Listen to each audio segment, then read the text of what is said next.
नमस्कार मैत्रिणी, वचन दिले मी तुला या मालिकेमध्ये. आता ऊर्जा जेलमध्ये आहे आणि ऊर्जाला बाहेर काढण्यासाठी इथे शौर्य मात्र आटापाट प्रयत्न करत आहे. पण तर ऊर्जाला बाहेर काढायचं कसं? तर आता शौर्य विचार करतो की आपण ना हर्षवर्धन म्हणजेच बाबांची मदत घेऊया. जर बाबांनी ऊर्जाला मदत केली तर ऊर्जा नक्कीच ह्यातून बाहेर निघेल. तेव्हा हर्षवर्धन आणि ऊर्जा दोघेही शौर्य हे ऊर्जाला भेटण्यासाठी आलेले असतात. तेव्हा हर्षवर्धन तिला समजून सांगतो की तुला जर ह्यातून बाहेर पडायचं असेल तर मी सांगत तसं तुला वागावं लागेल. आता ऊर्जा खूप विचार करते की बाबा मी ह्यामध्ये फसले आहे, पण मला हे फसवलं आहे कुणी? मला हर्षवर्धनने तर ह्या केसमध्ये फसवलेलं नाही आहे ना, मी आज त्याचं का ऐकू? पण आता इथं शौर्य ऊर्जाला खूप समजून सांगतो. तो म्हणतो तुला जर ही केस लढायची असेल ना ऊर्जा, तर तुला आधी ह्या जेलमधून बाहेर पडावे लागेल आणि त्यासाठी बाबा काय सांगतील हे तुला ऐकावंच लागणार आहे.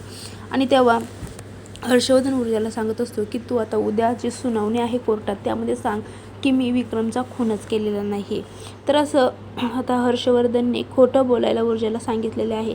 आता ऊर्जा जर असं खोटं बोलली तर त्यातून ऊर्जा नक्कीच बाहेर पडेल का, की ऊर्जाच्या डोक्यामध्ये वेगळाच काहीतरी प्लॅन चालू आहे.